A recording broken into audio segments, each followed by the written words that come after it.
When he took office exactly a year ago, rural Peruvians had high hopes.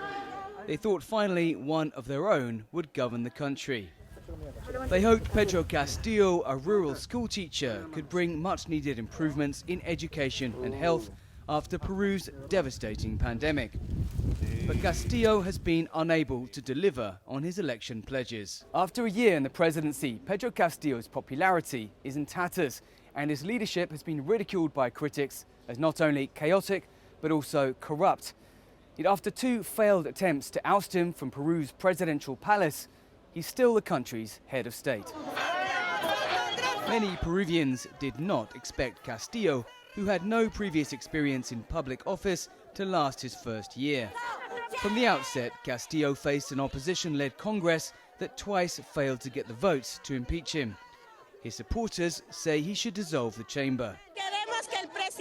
We want the president to know that we are here, that the people support him, and that he should shutter the Congress. That's what the people are asking for. We, the people, are outraged, and that is why we are in the streets, to defend the governability of our president, Pedro Castillo. But others who voted for him a year ago say he's a disappointment. We all trusted him because he was supposed to be a decent person who tells the truth. He is a teacher who comes from a humble place, so he knows what it is like. He knows what we have to go through, but things are worse than before.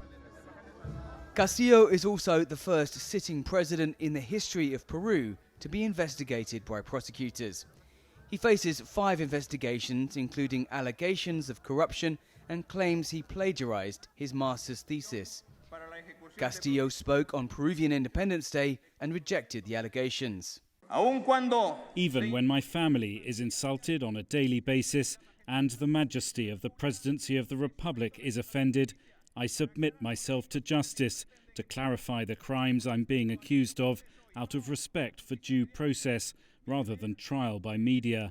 My duty is always to tell the truth, as my parents taught me, so I will cooperate fully within the framework of our constitution. Castillo has struggled to govern. His cabinet has been a revolving door with 50 ministerial changes in a year. But as calls mount for him to go, some analysts say the problem goes beyond the president. Well, I think that Castillo is more a reflection of the crisis than the issue of the crisis itself. I mean, I think that his election more than a year ago and him coming to power a year ago really show that there is a complete disconnect between the general population and politicians. The instability at the top will likely continue as Congress battles the executive branch of government. Meanwhile, many Peruvians, fed up with the corruption in politics, are calling for all of them to go. Dan COLLYNS, CGTN, Lima.